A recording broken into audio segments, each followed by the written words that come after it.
ได้แก่หมายเลข4ขอเชิญพนักงานออกเลขรางวัลที่ประจำอยู่หน่วยตุ้มหมายเลข4พร้อมด้วยคณะกรรมการออกมาประจำที่อยู่อุปกรณ์วงกลม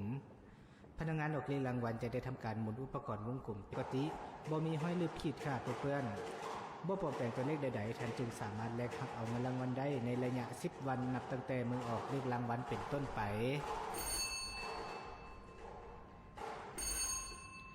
ขอขอบใจคณะกรรมการขอให้พนักงานออกเลขรางวัลจับเอาน้อยบานและนำไปวางไว้อยู่บนห้องหับอยู่ที่ตำแหน่งหลักห้อยและต่อไปขอเฮียนเซินคณะกรรมการเสียงน้อยบานมาเลขประจำหลักเป็นครั้งที่6ขอเฮียนเซิน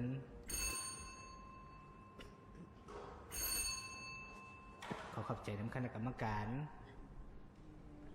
น้อยบานมาเลขเสียงประจำหลักครั้งที่6ได้แก่หมายเลข5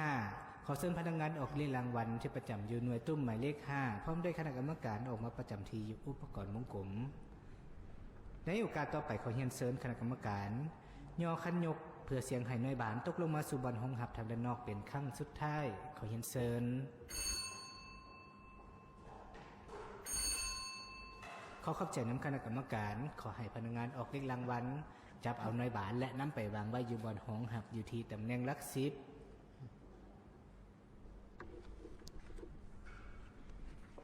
ขณะนี้หน่วยบานทั้ง6หน่วยบานก็ได้ถูกนำไปวางไว้บนน้องหับตามตำแหน่งที่จุกเสียงได้เป็นเรียบร้อย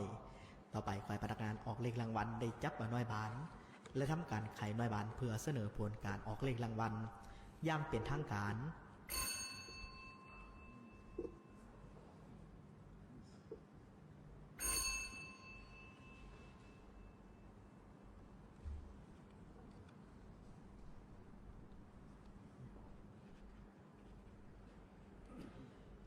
ในขณะนี้พร้อมแล้วที่จะประกาศผลของการออกเลขรางวัลให้บรรดาทานในรับทราบผลการออกเลขรางวัลหวยพัฒนาประจำงวดที่141ออกข้างวันที่3เดือนธันวาปี2025รางวัลเลข6โตเลขที่ออกได้แก่หมายเลข